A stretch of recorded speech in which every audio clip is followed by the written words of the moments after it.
কি এমন অঙ্ক যা বলতে সহজ কিন্তু করা সহজ নয়? কলঙ্ক। অঙ্কের নাম কলঙ্ক?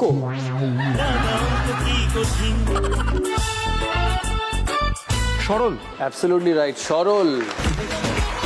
অ্যাবসলিউটলি, 6 পয়েন্ট, ওয়েল ডান।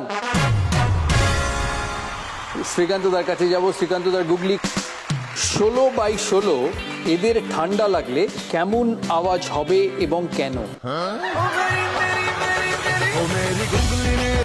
পারবে না সাহেব? 16টা দাঁত ওপরে, 16টা দাঁত নিচে, 32 পাটি দাঁত। ও আচ্ছা আচ্ছা। ঠান্ডায় দাঁতের আওয়াজ। -6 শ্রীকান্ত দার। বলতে হবে যে সেকেন্ডের কাঁটা ছাড়া এই ঘড়িটায় কি সমস্যা আছে? না, বলা মুশকিল। ওকে, কেউ পারবে? শ্রীকান্ত দা পারবে?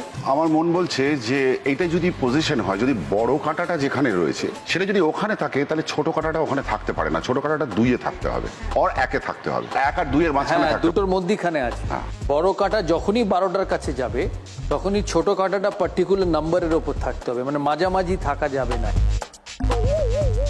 -12 উত্তর দিনাজপুর। সাহেবের দুসরা, ডিম আর মুরগির মধ্যে কোনটা আগে এসেছে? আচ্ছা, আবার শুরু থেকে দেখো। ডিম আর মুরগির মধ্যে কোনটা আগে এসেছে? আরেকবার দেখানো যায়? আর একবার দেখানো যায় শুরুতে? I think I've got it, but I just want to see the visual once again. Then I'll give you the answer. মুরগি। আনসারটা দেখি। তাহলে সঠিক উত্তর মুরগি, +12 পুরুলিয়ার। ইমনের দুসরা, এটা বরফের উপত্যকা। এখান থেকে ধরা পড়ে একটা চোর। পুলিশ তাকে গাড়িতে তোলে, থানায় নিয়ে যাওয়া হচ্ছে তাকে। এমন সময় প্রচণ্ড বরফে গাড়ির চাকা আটকে যায়। দুজন পুলিশ যারা পেছনে বসছিল তারা এসে গাড়িটাকে ঠেলতে শুরু করে। এই সুযোগে চোরটা পালায়। পুলিশ এসে দেখে কিছু ফুটপ্রিন্টস কয়েকটা বাড়িতে গেছে। এখান থেকে পুলিশ বুঝতে পারে যে চোরটা কোন বাড়িতে ঢুকেছে। বলতে হবে চোরটা কোন বাড়িতে আছে।